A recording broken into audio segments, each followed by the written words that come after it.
Hi everyone, welcome to, I think it's now week 12. For this video, we're going to be talking about roughly the first half of David Hume's Enquiry concerning human understanding.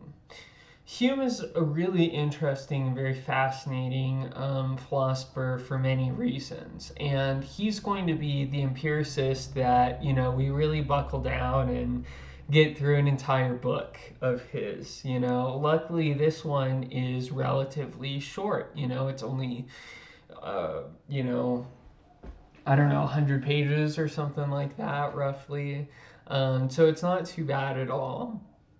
And it's really centrally concerned with questions related to epistemology. And so we're continuing to follow the thread that we've more or less opened since the beginning of the semester, where we sort of follow the epistemological investigations that were really inspired initially by Descartes. Now, that being said, the inquiry is very different from a lot of the epistemological inquiries that we've read up to this point. If you think about the structure of something like the Meditations or Spinoza's treatise, concerning treatise on the emendation of the intellect, or any similar text like that, what was really going on is trying to think about our limited capacities as human beings by thinking about them in relationship to God or the divine. And so where there was really an emphasis on the human dimension of cognition or knowing, it really tended to emphasize the way that human beings are limited, right, and fragile and imperfect kinds of knowers. And you can kind of see within this like a lot of traditional Christian themes about the weakness of man and all of that kind of stuff, right? And so it's where it does really veer into epistemology and where it does really begin an investigation into the nature of the human faculties. It does so primarily to contrast the human faculties with the divine. Now, the way that the empiricists and Hume in particular want to reorient this discussion is not to center, a godlike mind, and we sort of like, I don't know, orbit around that or limited versions of that. Or, in Spinoza or Leibniz, you might say that we're expressions of that theological thing. To the contrary, Hume is very interesting because he is extremely interested in the specificity of the human point of view. We're going to be talking a little bit about how the beginning of the Enquiry really stresses the importance of keeping your humanity whenever you're doing philosophy. But even prior to this text, Hume's first attempt at doing philosophy is this big book called The Treatise on Human Nature, and it's like 600 pages long, so it's, quite hefty. And that book actually really did not perform very well. It wasn't really reviewed, and when it was reviewed, it was criticized. And, Hume for a while kind of thought about his philosophical career as being more or less over, and he instead, got a lot of fame for his historical works and so on, and then later sort of revisited it. And this is sort of the product of his revisitation of philosophy. He's sort of, analyzing the points of view that he really spent a lot more time justifying earlier and giving shorter, more concise arguments, better versions of it. And it was generally kind of better received. Although some scholars, they really like the bigger book because it has more to say, right? But for our class, really, the Enquiry Concerning Human Understanding is perfect because it's relatively short. It's something that we can reasonably do in a couple of classes, and it really gives you an insight into how do the empiricists think, you know? Many philosophers, and I would include myself within this, think that Hume is the most sophisticated empiricist, which means that he really was the one who thought through the implications of the empiricist position in the most profound and important way. And so he's like an extremely important figure for the Scottish Enlightenment, and very, very influential for how we've come to think about what the empiricist movement in philosophy is really all about. So with that being said, let's go through the parts of the board. This first part that I've written up here, this I think is a really good summary of Hume's general orientation. He says, be a philosopher, but amidst your philosophy, still be a man, right? What does he mean by this? Well, as I was mentioning earlier, we see this reorientation of philosophy away from metaphysics and toward an investigation of human nature. And so, for Hume to think about the question, what is it that I can know? We should really orient that discussion around the powers of human beings to know. So, like, what are the ordinary cases of knowing? How do those ordinary cases sort of fit into my theory? Taking this kind of approach instead of being concerned like the rationalists were with, like, okay, maybe this is human knowledge, right? But what are all the various ways that it's limited, right? How do we smell worse than a dog and hear worse? And, all these sort of things to point to the extreme limitations of our ability to know. And implicitly comparing them, with God, with the kind of theological figure that knows everything, that is omniscient, and emphasizing how little of the slice of that pie that we get. That's kind of what the rationalists were generally interested in. By contrast, Hume is way more interested in cases where knowledge works, and instances how we can incorporate knowledge into our everyday life. For Hume, we're not interested in the extreme, pure, unchanging, unconditional. It'll be able to banish all sorts of doubts whatsoever. There's no point in looking for that kind of knowledge from Hume's opinion.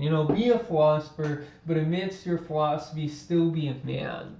The whole impetus for doing philosophy is to figure out theoretical questions that figure in our daily lives, right? We could never have any sort of relationship to God in the way that the rationalists imagine, right? That's sort of the kind of implicit standpoint that Hume is giving us, that we don't really have the capacity to, as in the case of Spinoza or something like that, intuit God because we are God or anything like that. Instead, we have to, in a way, be limited to the impressions that we actually receive from the world and our human ability to process those impressions. And so philosophy, instead of now being a comparison between ourselves and our limited perfection and the theological entity that we imagine to embody all of the perfections, instead philosophy now takes the shape of an investigation of the human capacity to know, right? So we're, shifting really the center of gravity in the discussion away from God and towards human beings. And so we're not interested in the rationalist questions of if knowledge were perfect and pure and, all of this kind of stuff, what would it look like? Instead, we're interested in the kind of knowledge that we have, which is distinctly impure, it's provisional, it's something that can always change, and that's something that we need to incorporate into our theory rather than just kind of bemoan, as we might imagine the rationalists do. Okay, so that's kind of Hume's deal, right? And so, in general, the method of his work is going to be, okay, we have to look at not what is the pure structure of an idea or, something like that, but we need to look at instead, how do our ideas work? Where do we get them from? What's the process for improving them? These sorts of questions are going to be the questions that really inspire Hume's inquiry. Okay, so now to begin with this little box I've drawn here that's labeled number 1. It shows the main category of ideas. And what I mean by here, I guess I wrote idea twice. These are just like all of the mental contents that we can have, right? Any representation of the world, any way that we perceive the world, anything like that, Hume says, is going to be divided up into these 2 categories. They're either going to be an impression or a sensation from the outside world, or they're going to be a thought where I reconstruct the impression, right? Okay, so in this case, I have impressions of various things around me, right? So like, if you're watching this video, I've lifted up a marker. We now see the marker, right?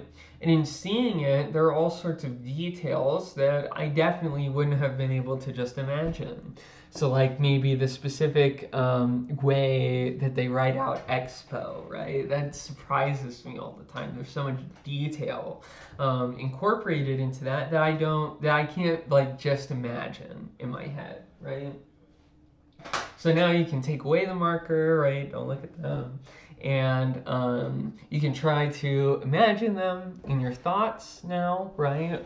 And what Hume says that you'll notice is that your imagination is your attempt to recreate that impression. But obviously, without the presence of the impression before you, your thought about that impression is weak, right? It's not as detailed, it's fuzzy, it's a less forceful impression, right? And Hume asks you to think about, like, if you hit your knee, right? Or something like that, versus just imagining you hit your knee. What are the differences between those representations? Well, one is an impression of the outside world, right? One hurts, and all that kind of stuff. And the other one is just me remembering that event or imagining it if I haven't experienced it yet, right? So, really Hume's point here is that all thoughts are in a way kind of dependent on impressions or sensations. It appears like our thought is really unlimited and infinite because we can imagine all sorts of things that, we don't actually experience. So think, for example, about a unicorn, right? You might say, Hume, that's something that we don't have an impression or sensation of, right? And we only have thoughts of things that we have impressions or sensations of, so isn't that a counterexample to your theory? And Hume would reply, no, it's not a counterexample to my theory, because what's going on is that you have maybe a sensation of a horn, and then you have a sensation of a horse, right? Or maybe a narwhal horn and a horse or something like that, right? And then what you do is you just kind of put them together, right? I tend to think about this a lot whenever we imagine aliens, right? A lot of the times in movies and media and so on, aliens are always just like little green men, right? That's kind of typical of this sort of representation of what aliens are like. And, I think at this point, this makes Hume's point really clear, where it's like we don't really have the ability to imagine what an alien is like really well. So we just take things that we already have sensations of and we mix them together, right? We have sensations of green stuff that weirds us out for some reason. We have sensations of human beings. We put them together, boom, you have an alien, right? Of course, there are more complex depictions, representations of aliens, but you'll find in every case, all we're doing is taking individual things that we basically have sensations of and putting them together, right? And so where it seems like the power of thought is like infinite or something like that, and this is generally how the rationalists will put it, really, ultimately, thought is dependent on impressions or sensations, right? And this is very similar to Locke's statement of empiricism, right? Where all ideas stem from sensation or reflection. But here, Hume's idea of thought is even more limited than Locke's idea of reflection. Okay, so let's move on to number 2. So this gets out of the idea that we were just mentioning, that ideas are weaker recollections of impressions, right? The memory of something is going to be intrinsically less powerful of a representation than the perception or sensation of something. And so what we can get from this is a criterion, right? A way to judge or analyze, a standard for articulating real thought. All real thought is limited to a recreation of impressions. So this is the intrinsic limitation of all real thought for Hume. It's why, for example, you could never prove something like the principle of sufficient reason or something like that, as we saw it in Leibniz, because Hume would ask, well, what's the impression for that? The principle of sufficient reason, what? I don't experience that. I experience chairs and tables and desks and the world, streets, right? I experience all that normal stuff. I don't experience this weird principle or something like that, and I definitely don't know it as well as I know, that this marker is here, right? This is the basic common sense idea behind Hume's philosophy. The things that we see in the everyday world that we touch and feel and see and smell and hear and so on, right? Those things we know better than metaphysical principles. The rationalists had in some way kind of like inverted the world, right? It was like all of this theological stuff, religious stuff, metaphysical stuff, substance, right? All of these things that we do not experience in any real way is said to be fundamental reality and the things that we know the most. But all the everyday objects around us, these are all things that, for Descartes, we can't really ever beat the evil demon about, that we don't really ever know for certain, right? And so for Hume wants to say, you've made a terrible mistake. You've acted like all of our impressions are dependent on our thoughts, but the opposite is true. All of our thoughts are dependent on sensations. If you paid more attention to the human perspective and how we get knowledge, which is by, receiving impressions by the outside world, then, Hume says the rationalist wouldn't have tried to do all of this metaphysical mumbo jumbo, right?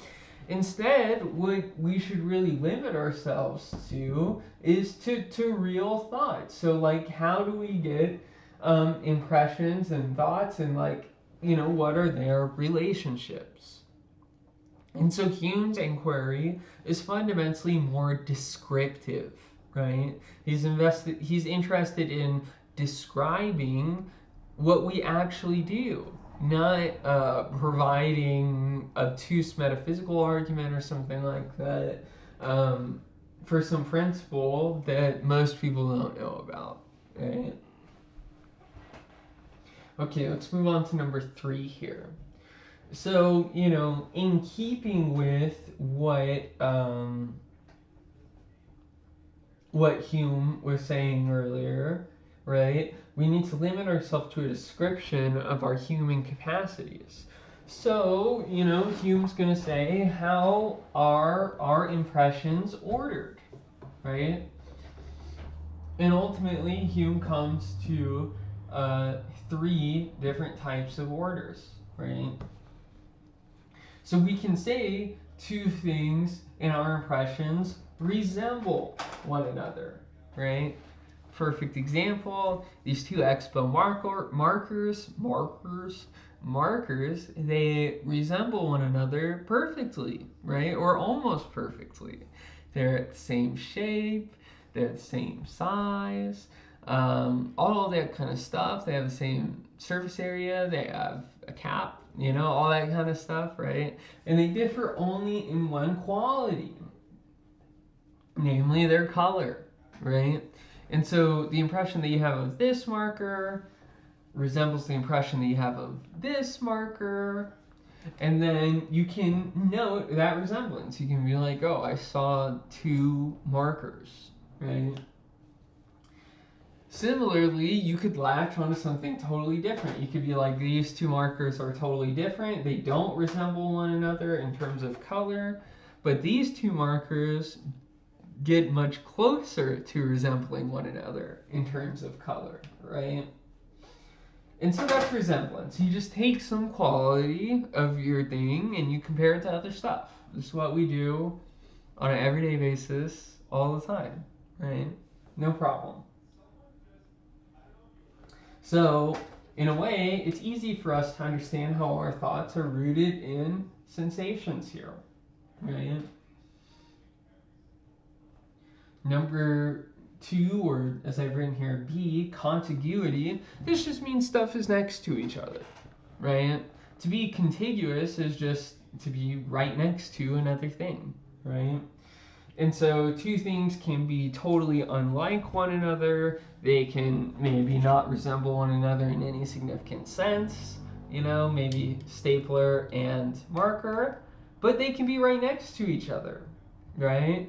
And even if they don't resemble one another, we can notice how close they are in space and time, right? So this is another one where it's relatively easy to understand.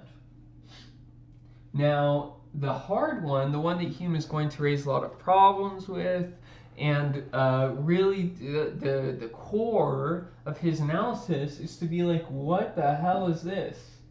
What the hell is cause and effect, right? And Hume is a skeptical philosopher, which means that, he thinks that rather than thinking, on the part of someone like Leibniz thinks that we implicitly know all of these crazy metaphysical principles that he thinks that he can systematically articulate.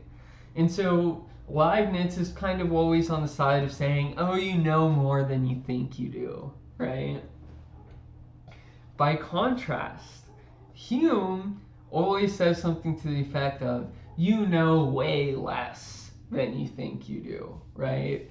You use all of these language, you use all of the, all of these ideas, right, that are mere thoughts, that don't have any basis or ground in sensation, and so are, in effect, not real.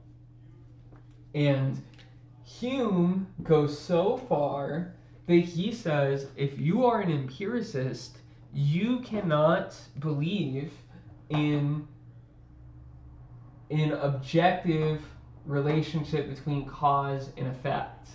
We'll see Hume present his own account of causality that he thinks avoids all the problems that we are discussing here. That's going to be the central object of investigation for next video. But for this video, really everything we've done up to this point has been leading up to this fundamental problem, which forms the core of Hume's treatise. And this is usually referred to as the problem of induction, or Hume's fork. So induction, we can think about this as different from deduction. Sometimes people use deduction just to mean whenever they make an inference, right? And I think that the classic example is Sherlock Holmes, right? It'll be like clever deduction, Watson, or whatever, right? And when he says this, he's not really being exactly precise. That's not really what a deduction is. A deduction is a kind of reasoning that results in an absolutely necessary conclusion. So what Leibniz was doing when he was talking about, primary truths and first principles, that was deductive, right? He thought that he was establishing those ideas with the same certainty that mathematical ideas are. Now, inductive reasoning is our sort of like everyday reasoning about cause and effect, right? So every morning I see the sun rise. That's happened every day of my life so far, right? But what is the justification for that inference that it's going to keep going till tomorrow, right? Why do I think on the basis that the sun has risen every day so far that I know it will rise tomorrow? In Hume's answer, the short form of Hume's answer that we have to give for now, because we're going to give the long form of Hume's answer next week, is that we don't have any basis for this inference. It's not rational, and it's only habit. So Hume says, in other words, I do in fact think that the sun will rise tomorrow, but that is actually not a rational inference. It's based in my habit. I just have the expectation that it will rise tomorrow, without that being justified by any kind of reasoning. In other words, you cannot locate cause and effect rationally, right? There's no metaphysical or epistemological inquiry that will justify this fact about ourselves. Hume says, to the contrary, no, we just have to understand that it's a fact. It's a fact about human nature. And Hume even gestures beyond that, and sometimes suggesting it's just a fact about animal nature that animals come to expect more of the same, even if it's not justified, right? Okay, so why is this called Hume's fork? Well, because Hume says, okay, well, if you followed my argument so far, then, just kind of based on the chart for number 1, right, you have to know that basically all of our reasoning processes resolve into two things: matters of fact and relations of ideas. And those of you who are familiar with Kant, whose philosopher we're going to be discussing later, it's kind of too small here. Let's do it here.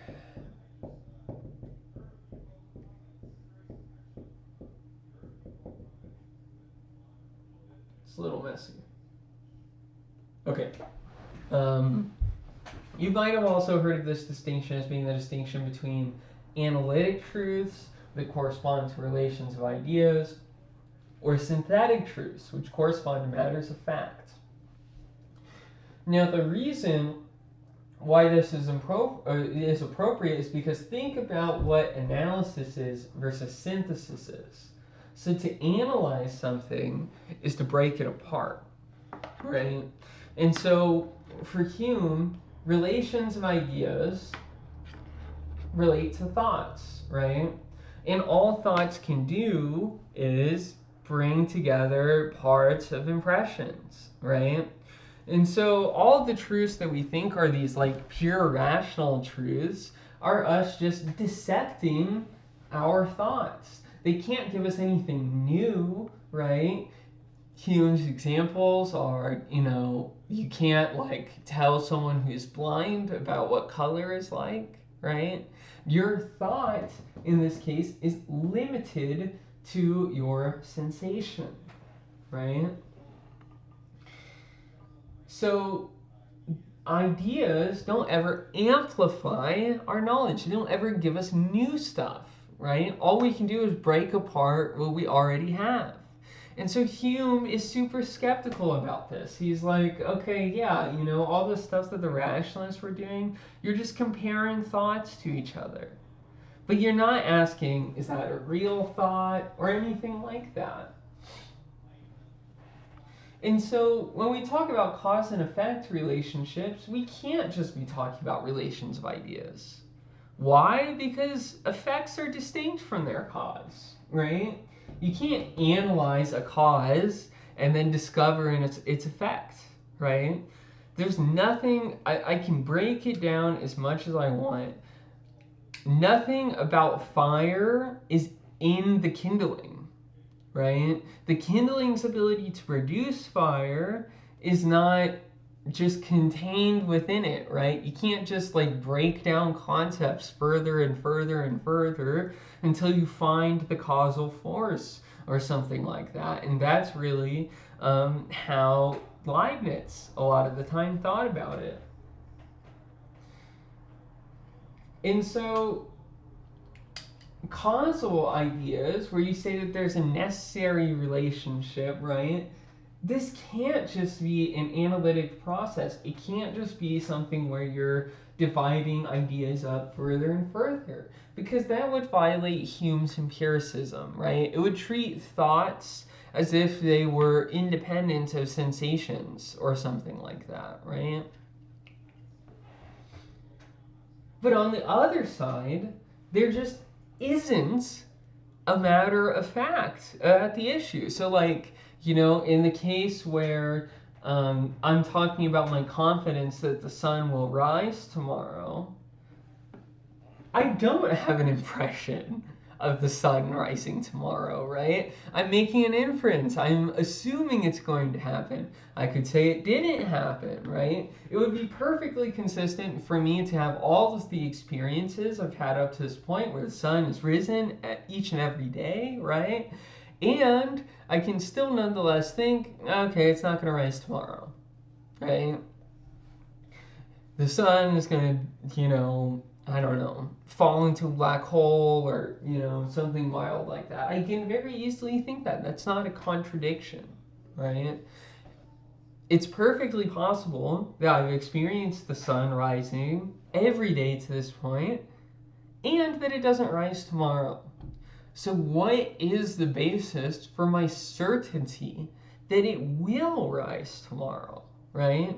And in all other cases, how do I infer based on my past experiences that something in the future will happen? Right? That principle cannot be a relation of ideas. It can't be just a way that we dissect the thoughts. We'll never find the fire in the kindling, right? Or anything like that, right? It's just not something that we can analyze through pure reason. But it's also, simply by definition, something that we don't have an impression of, right? Hume will also use this example of billiard balls, right? So and this is a very classically English example, right? So you can imagine someone playing billiards, right? And describe what you see. You see the pool cue move, you see it communicate motion to a ball, you see the balls hit other balls, right? And now Hume will ask, where did you see the causal force? Where did you see the necessary relation between those things? You didn't, right? You don't have an impression of any of these kind of relations, right? You make an inference, right? But what is the basis of that inference? And so synthetic, that's bringing things together, right? And so I can bring together the fact that, the sun has risen every other day, or that every time I've seen a billiard ball get hit by another billiard ball at a certain speed, it also moves or communicates motion or something like that. But none of this justifies the underlying